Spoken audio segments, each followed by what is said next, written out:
Labas vakaras. Ką aš noriu papasakoti? Iš tikrųjų nežinau, ar noriu papasakoti, bet laikas bėga, aš nejaunėju. Todėl noriu pasidalinti su jumis kažkuom, kas man buvo svarbu. Šitas pasakojimas bus netrumpas, todėl bus galbūt daug dalių, o gal nebus. Viskas priklausys nuo nuotaikos. Ką galima pasakyti apie šį pasakojimą? Aš pasakosiu apie savo draugus, apie savo ginklo brolius. Aš nepasakosiu jokių baisybių. Aš pasakosiu tai, kas man įstrigo galvoje. Apie šitos 2,5 metų aš atsimenu geriausiai. Jeigu jums patiks, aš pasakosiu toliau. Šiandien pirmas bandymas ir pirmas įrašas. Jeigu bus įdomu, prašykite. Ir taip, pirmas, apie ką aš noriu papasakoti. Jaunas bachūras. Kaip mes su juo susitikome, mano kelionė iš Vilniaus iki Lvovo. Pirmą kartą, kai išvažiavau į karą, kirtau sieną 8 kovo. Ta kelionė užėmė beveik pusantros paros. Beveik nieko nevalgiau, kava lindo jau per visus mano galus. Į Lvovą atvažiavau gal 3 valandą nakties. Buvo velniškai šalta, siaubingai buvau pavargęs, norėjau miegoti. Aišku, kaip visada, karo metu kažkas kažką pripainiojo, pasakė ne tą adresą, nieks nepasitiko. Dar pusantros valandos važinėjau po Lvovą komendanto valandos metu, ieškodamas savo bazės ir galų gale ją radau. Mane pasitiko jaunas bachūras, jis jaunesnis už mano abudu sūnus, jo šaukinys buvo mažas. Tada jis dar neturėjo šaukinio. Kažkaip taip gavosi, kad aš jį pavadinau mažu ir taip jis ir liko mažas. Jį paskui vadino Malыш. Mažas, Malыш. Karlson. Karolis. Mano geras draugas. Mes kartu su juo pradirbome Lvove 125 brigadai 4 batalione.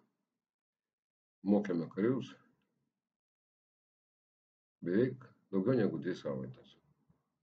Ar tas mokymas kažkam padėjo? Dabar laikui prabėgus, negaliu pasakyti iš tikrųjų, ar mes daug davėm žinių, bet pagrindinės žinias apie tai, ką reikia daryti karo metu, mes davėm. Dirbom daug, nebuvo labai linksma, bet mes darėm, ką galėjom ir ką mokėjom. Tai va, mažas. Jis pasitiko mane, išbėgo, susirūpinęs, mato, senis kažkoks eina. Pavargęs, sukriošęs, susirūpinęs, daiktai. Įeinu į kambarį ir sakau, jeigu man neduosit ko nors pavalgyti, aš nelauksiu rusų, čia tiesiog aš visus sužudysiu. Mane primaitino, viską, ką turėjo. Paskui dar aš kažkur tai vidury nakties kažkas atvežė kinietiško maisto, negaliu dabar pasakyti kas, suvalgiau viską. Griuvau miegoti, pramiegojau iki ryto 6 valandų. Kokias 3,5 valandos. Man užteko ir nuo pat ryto išvažiavome dirbti. Nepasakosiu apie kitos dienos nakties nuotykius, jeigu tai lieka tarp mūsų su mažu, kai buvo pirmas oro pavojus ir tai buvo vienintelis kartas, kai mes su juo išėjome į taip vadinamą priedangą, į slėptuvę. Kokia ten slėptuvė?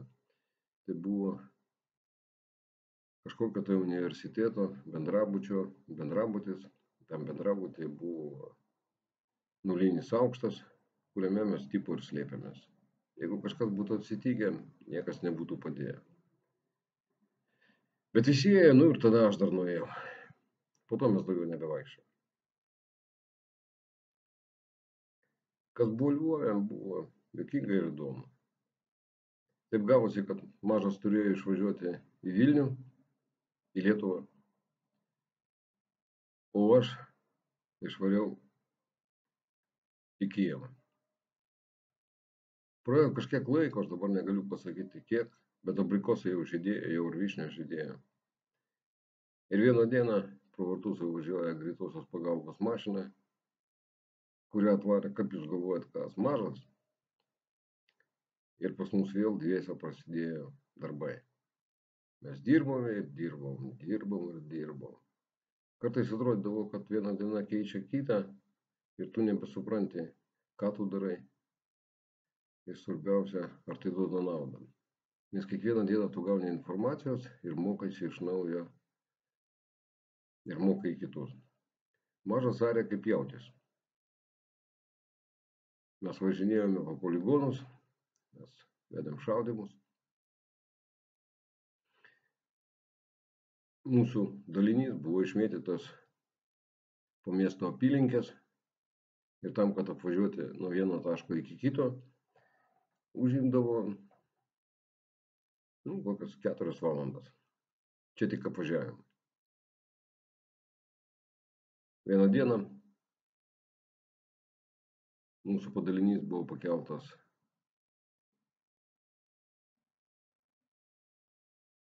į kovinę parengtį. Gavom įsakymą vykti į Šiaurės frontą. Kur vyksim, ką darysim, nežinojo niekas. Aš taip mačiau iš vado akių, kad jis irgi nelabai įsivaizdavo, kad darysim. Tuo laiku ėjo kalbos, kad iš Baltarusijos vėl bus puolimas. Ir ką?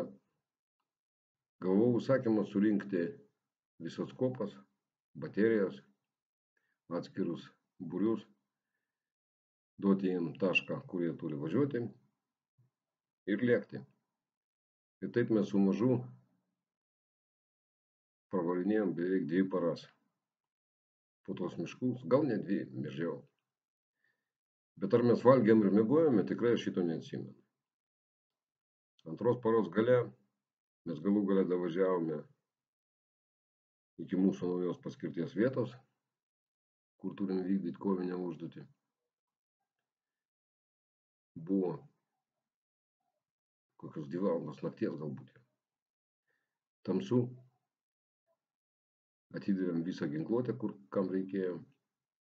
Iš kažkur iš tamsos išlindo vadas ir juokdamasis pasakėm: "Va tu čia dabar vyriausias šituose 3 kaimuose. Rytoj atvažiuosiu, pastatysiu kovinę užduotį." Ir dingo. O kur miegoti, ką daryti, nieks nežino. Kažkaip tamsoj susiradome namą ir ten apsigyvenom. Nuo pat ryto vėl prasidėjo aiškinimasis, ką mes turime ginti, kokia pas mus kovinė užduotis, kur reikia kasti, ką reikia statyti ir kaip reikia dirbti. Nieko nebūčiau padaręs, nuo žodžio visiškai, jeigu ne Mažas. Buvo juokinga situacija, mum atvežė kulkosvaidžius. Aš abejoju, kad jūs juos matėte arba net girdėjote apie juos. Tai buvo PD-27. Senas tarybinis kulkosvaidis su disku ant viršaus. Aš supratimo neturėjau, kaip jisai veikia, kaip jis išsiardo. Žinojau tik tai, kaip užsitaiso diskas. Kažkada turėjau su to reikalų. Kai gavom ginklus, reikėjo pravesti mokymus iš karto, parodyti kulkosvaidininkam, parodyti visiems kariam. Mokymai turėjo prasidėti už valandos, o mes nežinom to ginklo, nematėm niekada. Aš sakau: Mažas, telefonas ryšį turi, tas turi, internetas yra, kad tu 45 minutės, po 45 minučių turi būti geriausias šito kulkosvaidžio specialistas. Eini į mano kambariuką ir mokaisi. Lygiai po 45 minučių kariai jau buvo susirinkę prie namo aikštelėje, gulėjo 4 kulkosvaidžiai. Atėjo Mažas, mirktelėjo, parodė didelį pirštą. Ir aš sakau kareiviam: dabar Mažas Jis mažiau žino apie šitą kulkosvaidį negu aš, bet jisai jums rodys, kaip reikia jį išrinkti, ką reikia su juo daryti, o rytoj mes važiuosim šaudyti. Dariau vaizdą, kad aš viską suprantu, nors pirmą kartą mačiau, kaip mažas tai išrinkinėja ir surinkinėja. Gerai, kad aš kažkiek nusimanau apie ginklus ir daugmaž, kai pradėjau išrinkinėti, supratau, kaip viskas ten veikia. Bet taip, per 45 minutės pasidaryti specialistų, kaip sugebėjo pasidaryti mažas, reikia sugebėjimo, patikėkite. Mažas tau garbė. Ko mes ten tik neužsiminėjom tuose miškuose prie Baltarusijos. Mokėm ir mokėm. Vieną dieną gavom užsakymą staigiai grįžti į Kijevą. Kaip visada kare, viskas atsitinka staiga, nelauktai. Per porą valandų susirinkom visus daiktus, perdavėm namus ir pozicijas kitiem daliniam. Ir naktį buvom savo bazėj Kijeve. Ryte, atrodo, vėl tie patys mokymai.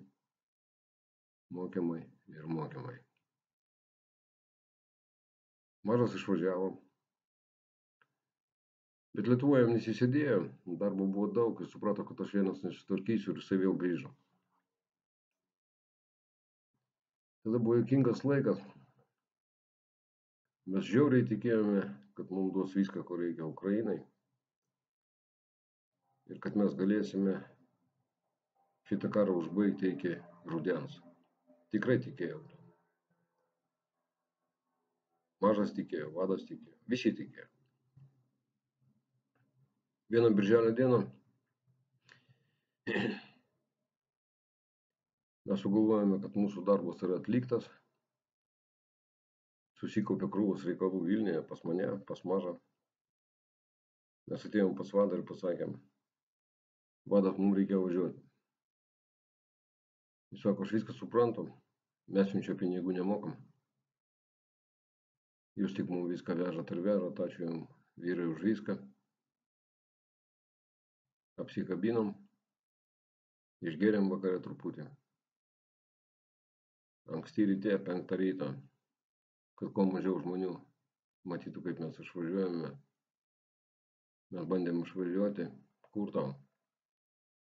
Išsirikiavo kopos, atėjo daug žmonių, visi apsikabino.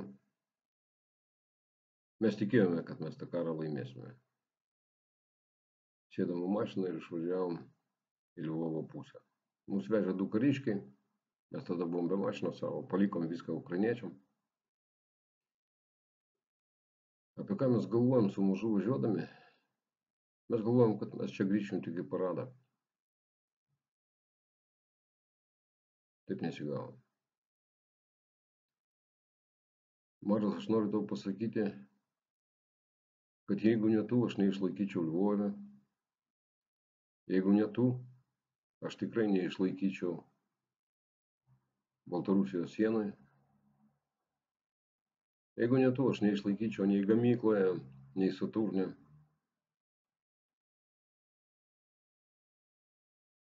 Tu padarei man tiek daug, kad tu to net neįsivaizduoji.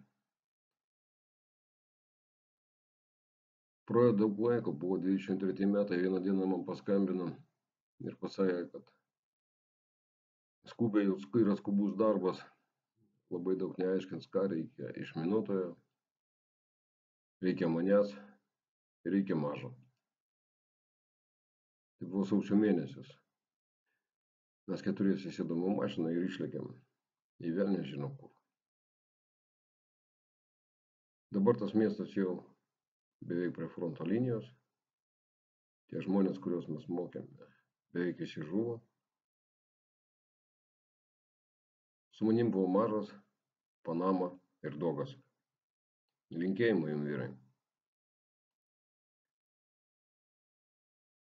Buvo labai sunki savaitė. Galbūt sunkiausia iš visų savaičių, kurias aš turėjau ne fronte, o būtent mokymo metu. Mes mokėm žmonės, kurie už savaitės turėjo važiuoti į Bachmutą ir tenai mirti. Aš niekada neturėjau tokių kursantų. Jie klausė kiekvieno tavo žodžio, jie kartojo kiekvieną tavo judesį, jie užsirašinėjo viską, ką tu sakai. Jie norėjo kovoti ir nenorėjo mirti. Jie norėjo nužudyti kuo daugiau priešų.